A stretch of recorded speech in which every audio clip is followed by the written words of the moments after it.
they will show you what Nigerians call pepe. They never have enough. They'll always take more and more and more from you. And every time they destroy something, every time they hurt someone, it's a game that brings satisfaction to their evil souls. Your pain becomes something they can use or exploit to satisfy their own personal goals. They can control your life from what you wear, how you speak, who you meet, how you live your life.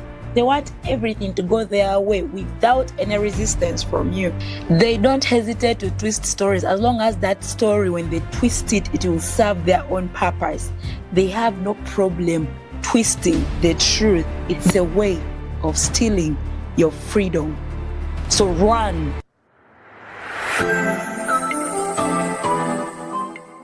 Hello everyone, thank you for joining me today. My name is Grace, and I want to thank you for taking your precious time to listen to me. I also want to thank the new subscribers, those that have been listening to this content for the very first time. God bless you. Now today we're going to talk about a topic, very interesting topic, signs that you're dealing with an evil person. In life, there are people who appear harmless on the outside, but conceal a toxic nature within them. These behaviors can gradually erode your spirit without even you realizing it. So today we are going to explore 5 signs that you're dealing with an evil person in your life. This person may be just your colleague. This person may be your family member. This person may be someone you've been considering as a friend, or this person might actually be someone you are in a relationship with or even considering to marry, or you are already unfortunately married to them. Recognizing these signs will not only help you to avoid emotional harm, but also protect your space, your peace, and inner strength. Number 1, they seem nice, but they are extremely toxic. These are the kind of people who are nice at first. When you meet them, they are very enthusiastic. They are very extroverted. They are very charming. It's easy for you to like them. It's easy for you to laugh around them. It's easy for you to get comfortable around them. It's easy for you to trust them so fast because they're making you feel comfortable, loved, and they're so charming. They not only charm you, but even charm people around you. So it's like contagious, right? So these people, they seem like a wonderful person at first, but later turn extremely toxic. Evil people initially appear like a bright light in a crowd, charming and even captivating, but to the point that you take them, like you begin seriously interrogating or looking through their lives, looking through their characters, you quickly realize that they are not genuinely nice people at all. And when they meet you at first, they can make you feel like you are the most important person in the room or in the world. They listen to your conversations, right? They make you feel like you're important, and they make you feel like they are genuinely interested in you, making you feel special. But later on, you realize that these people were only seeming to be interested in you because of what they wanted to get from you. Their life of a party, making everyone laugh and telling colorful stories. You may think you found a good friend, someone you can become a close relationship with in life. But over time, their layers start to reveal and peel off like layers of like an onion. They begin peeling off, and then you realize who they really are, what their nature is. Slowly, you also begin realizing that they like being the center of attention. If you are in a group or interacting with people, interacting with anyone, they always like the attention to be on them. Anytime someone else seems to get attention, or someone else tries to give you attention, like for example, you're in a group and talking, from nowhere they derail the conversation, that the conversation is focused on them. And these kinds of people, when you no longer meet their needs, their interest in you fades as quickly as it comes. The charm they bombarded you with disappears so fast. This is when now they start talking over you. They interrupt your stories and sometimes belittle you in front of others to make themselves be elevated. If you've ever been in a conversation or in a group of people where you realize that every time you're having a conversation and even people are listening to you or paying attention, from nowhere someone talks over you or brings up something that is embarrassing from your past or in your life and then says it in the group, then just know this person is an evil person. You should remove them from your life so fast. So at this time, you're beginning to realize that these people are actually toxic. Their charming exterior no longer appeals to you. Everyone that meets them the first time says, "Oh, this person is so nice."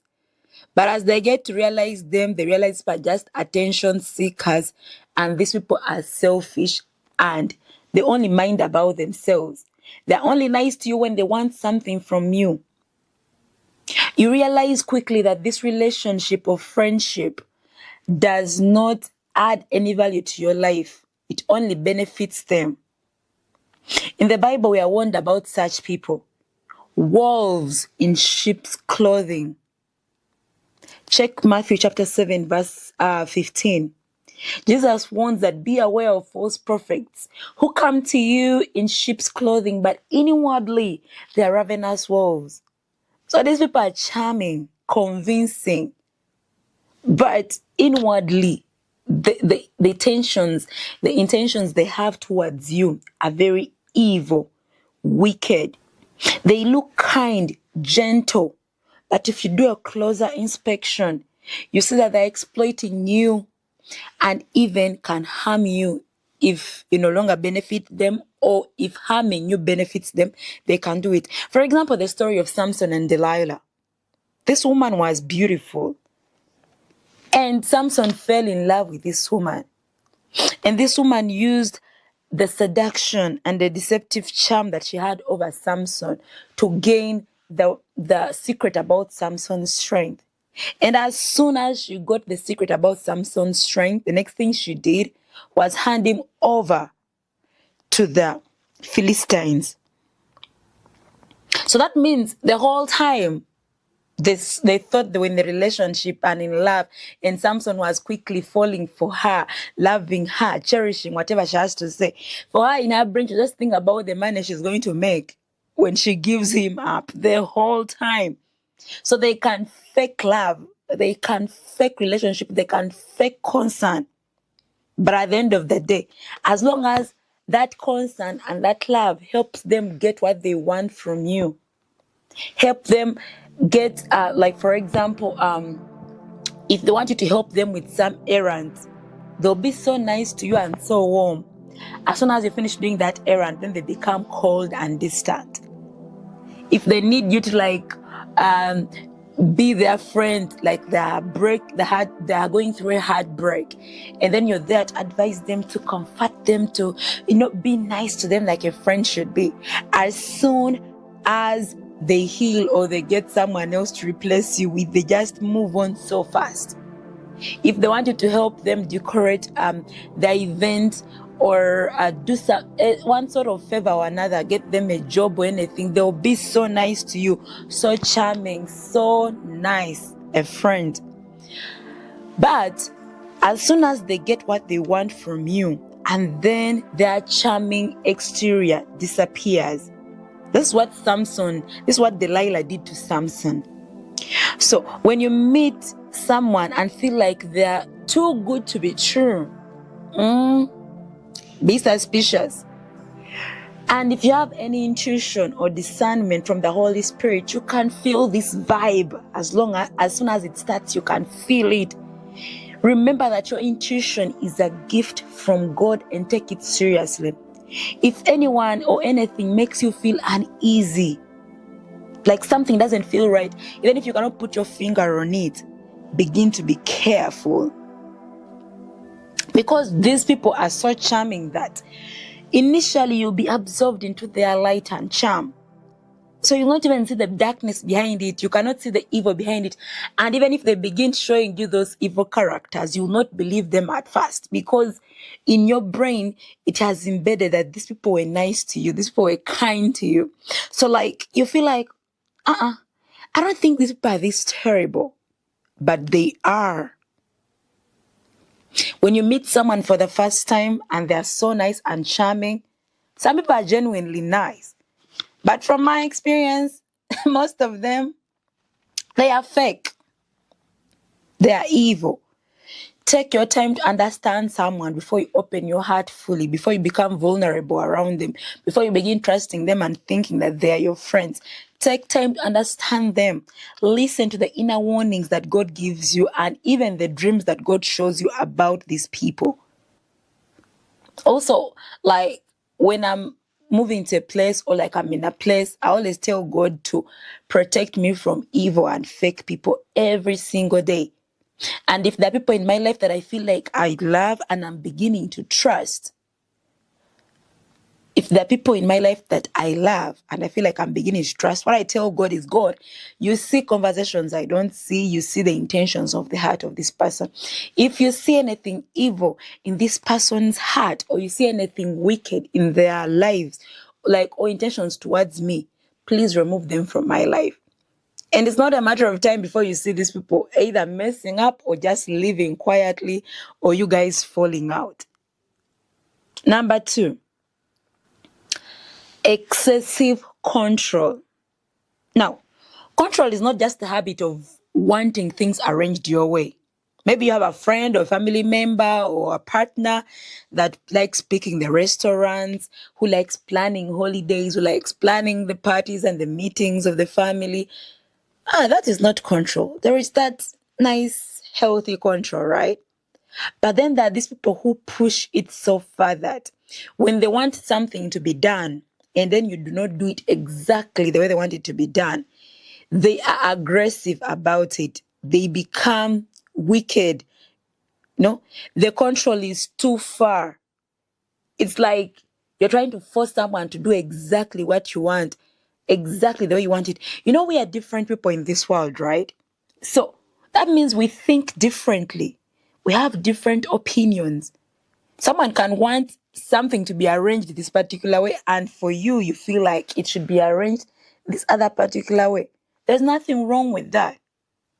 But take note, if you ever try to resist something or make your opinion about something, these people who have excessive control nature, they become angry.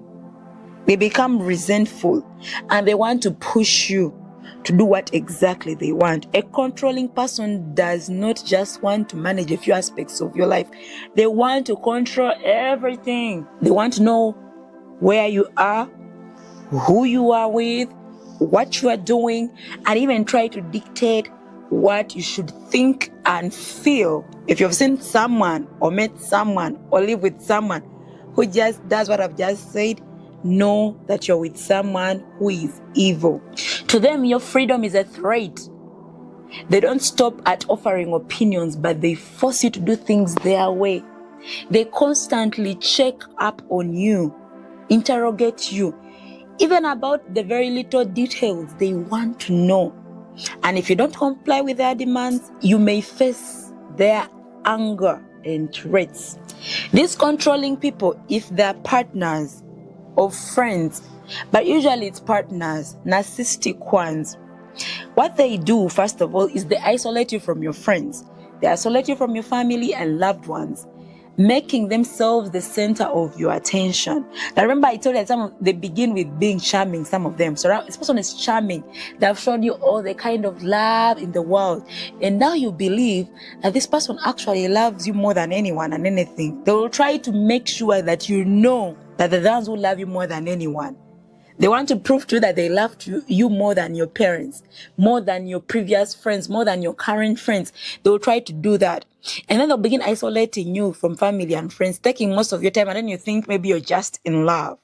Maybe they just care so much about you. But their main aim is to isolate you from your family members and loved ones and the friends that you actually have. This is no longer love or care. You need to know that.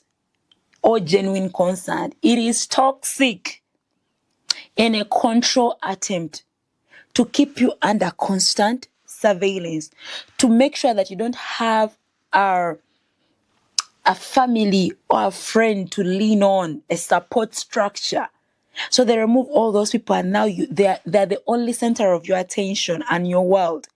In that, when you have things going on, that the only people you can trust to talk to. If you have stress going on, you're going to talk to them. If you lose a job, you're going to talk to them. If you're going through turmoil, you're going to talk to them. They isolate you from your support network. They now begin controlling you and your relationship, and then you have no one to run to, because what they did first was isolate you from your friends, family, and loved ones. They can control your life from what you wear, how you speak, who you meet, how you live your life. They want everything to go their way without any resistance from you. Any resistance from you is seen as futile. If you dare push back, they will resort to threats, my friend, psychological pressure, and even violence.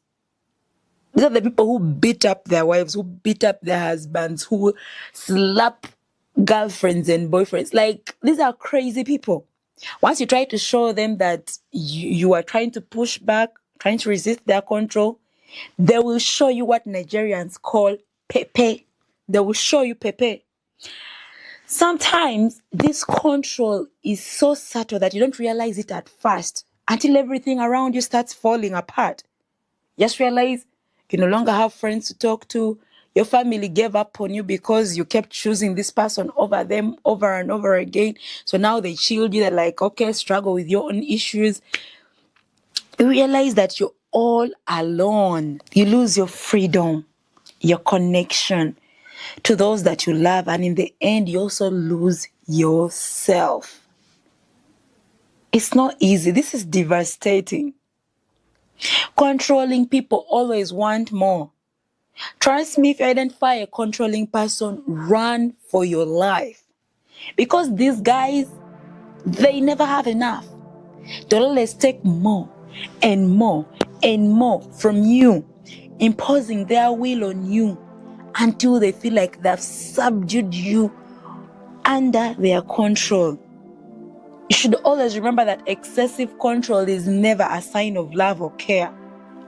As Proverbs 26 verse 24 says, enemies disguise themselves with their lips, but in their hearts, they harbor deceit. Flattery is the strongest tool of a manipulator. You need to know these people. They'll they'll put you under a cage that you'll not see, as they're manipulating you, deceiving you, and derailing you from all your people, all your support network, people you have grown up with, people you've been praying with, people you've been having good relationship with. As soon as these people come in, those people look like enemies. Sign 3, lack of empathy.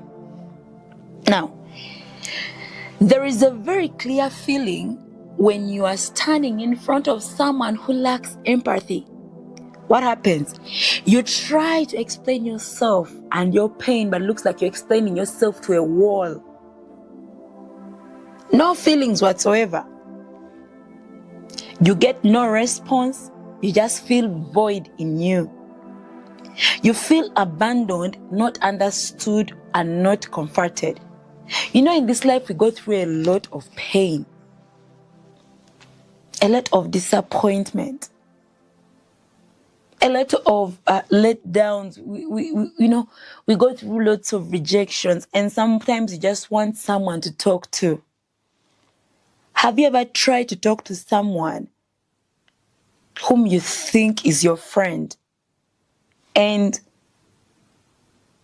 you begin talking about your pain and they just switch the conversation? For some reason, they just never care about you. And funny enough, about these people who don't have empathy, when they're talking to you about their problems, they want you to listen and empathize, put them on a pedestal, cancel them, buy them chocolate, like just be there for them. But when your turn comes and you begin speaking about things that are hurting you, they don't want to hear it.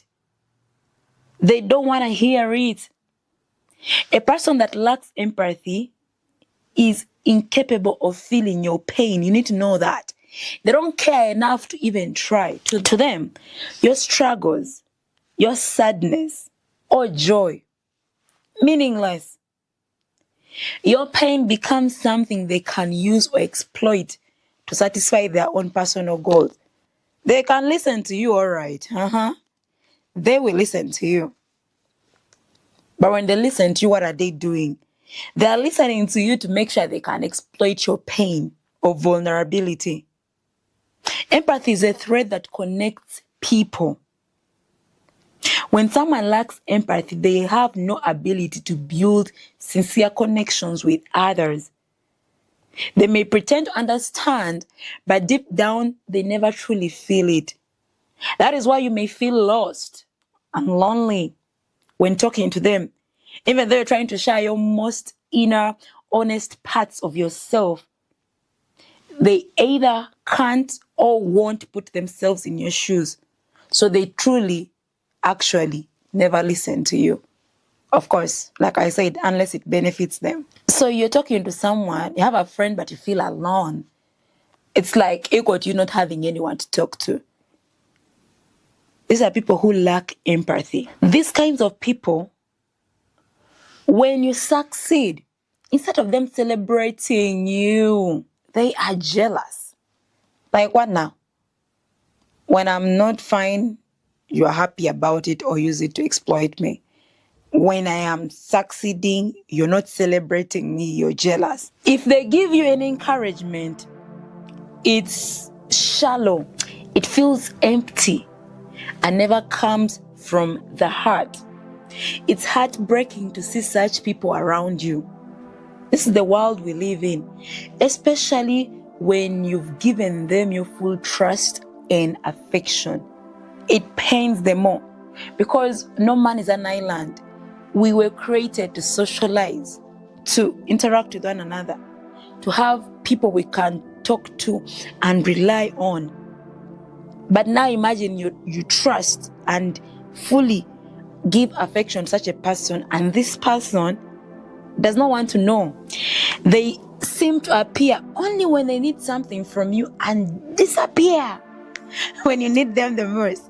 Lack of empathy is a dangerous sign that you're dealing with an evil person. Like I said before, run for your life. Number 4, they distort the truth. These people do not hesitate in twisting stories. They don't hesitate to twist stories as long as that story, when they twist it, it will serve their own purpose. They have no problem twisting the truth. They can turn any inconvenient detail in the story and warp it into their own version of reality. For them, the truth is not constant, but a tool for deception and control. Manipulative people often use clever and subtle words to deceive you. These are the people who can take advantage of a situation.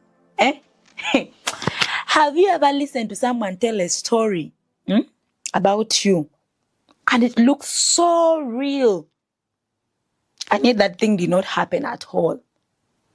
These guys are very good at convincing your circle that you are the problem. These people have a way of twisting the truth, the level that they can gaslight you. You begin losing trust in yourself, thinking, I think the version of events in my head is not true. I think they are telling the truth, right? They make you not trust your own memory, not trust your own life, not trust your own version of events. They are so good and manipulative. And the most scary thing is they do it with so much confidence that you even start doubting yourself and thinking, maybe I'm the villain and they are the victims. When you try to clarify the truth, they quickly shift the topic to something else or create more complex stories. And now you're like in a whirlwind of confusion. You're getting? Yes, exactly. So they leave you trapped in a web of confusion. And it's even worse when they extend this confusion to the people around you, to your family, to your friends. They can spin the story so nice that your friends will believe them, that your family will believe them. And now you're looked at as the bad guy. In John chapter 8, verse 44, Jesus says, the devil is a liar and the father of all lies. Lying is his nature. When he speaks it, it's his native language. So anyone that is a serious distorter of truth or liar, you know where he belongs to? The devil. Their lies not only hurt you, but also break the trust and leave you disoriented. Imagine getting disoriented. Often, those who distort the truth don't want to face the consequences or responsibility for their action. So what they do, they keep pushing you to the mistake that you made, keep highlighting what you did, but they will never take accountability for their own actions, especially if the way you acted was a result of what they did to you. Now, if someone treats you like you don't matter, okay? Like you're not important enough, you try to reach out, you try to talk to them, you try to be a friend, and they keep showing you this attitude. And then one day you just do exactly what they have done. You stop receiving their calls, or you stop giving them attention, or you stop talking to them. All of a sudden, you are the bad guy. But you're acting like that as a result of what they have repeatedly done to you. They've not even done it once, they've done it repeatedly. These people don't like taking responsibility or consequences of their actions. Instead of admitting their mistakes, they push the blame onto you and make you look like you are the bad guy. Number 5, finally, they have no remorse. When you encounter someone who never feels regret for hurting others, you're dealing with what they call a hardened heart. You know, in the book of Ezekiel, when God told Prophet Ezekiel that he's going to remove the heart of stone in those stubborn children of the Israelites, okay, and give them a heart of flesh. This thing is real. Some people have hard hearts in that even when they hurt you, they cause pain, they kill, they lie, they steal. They will never, ever feel remorseful at all. So when you encounter such a person, just know they have a hardened, evil heart. This is not someone who accidentally hurts others. No. But this is someone who never pauses to reflect on the damage they have caused other people. They never pause. Instead of feeling regret, they move on like as if something did not happen at all, leaving behind broken pieces of relationships, emotions, and trust. These are the kind of people we're talking about. Not remorseful at all. They see other people's pain as a game. They don't give a damn. Something they can control or manipulate at will. So hurting you is something they just don't care. They can even manipulate it for their own gain. These people are often caught in a vicious cycle of cruelty. To them, it's just a game.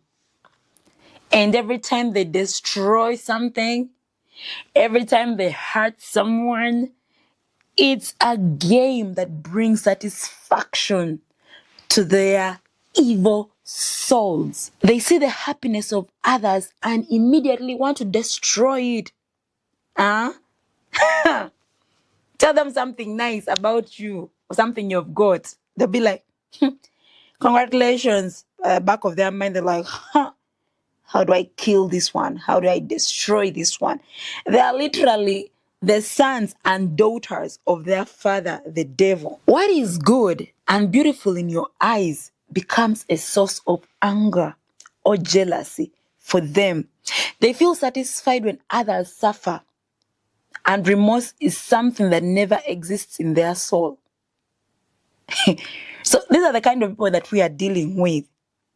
And sadly, these people are everywhere, even in our so-called Christian communities. Sometimes I wonder what God sees, because he sees the heart. He sees the intentions of all of us. And I think sometimes he's really grieved when he sees what people are doing, especially his own children. People who feel no remorse, first of all, will ruin relationships.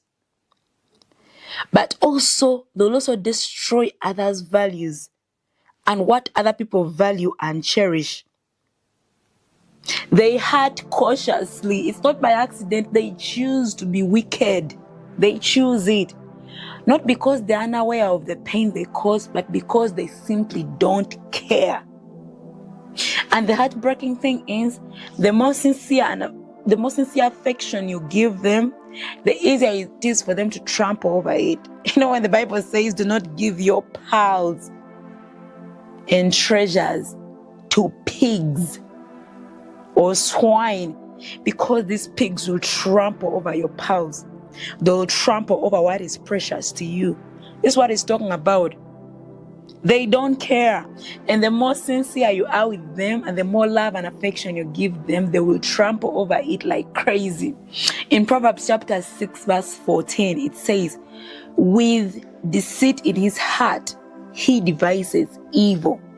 There's some people who are just like that. Their heart is rotten to the core. These kinds of people continuously sow discord in families, in friendships, in communities. They thrive when people are struggling, when people are having confusion, when people are having fights. They feel good.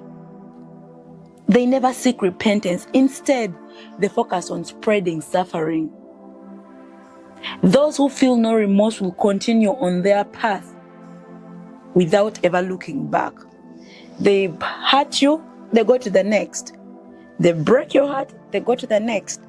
They use and dump women or dump men and move on to the next.